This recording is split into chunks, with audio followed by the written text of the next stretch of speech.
सरकार आणि निवडणूक आयोग मिळून लोकशाहीचा दिवसाढवळ्या खून करत आहे असा आरोप ज्येष्ठ काँग्रेस नेते नाना पटोले यांनी केला।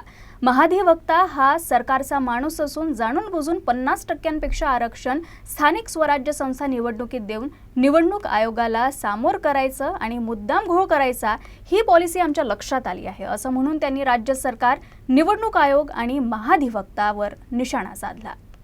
जो आमचा आरोप होता त्या आरोपाला आता वस्तुस्थितीमध्ये आता आलेला आहे की सरकार आणि निवडणूक आयोग मिळून लोकशाहीचा दिवसाढवळ्या खून करते आहे आणि पदाचा दुरुपयोग राज्य सरकार आणि निवडणूक आयोग मिळून करते आहे अशा पद्धतीचं चित्र झालेलं आहे।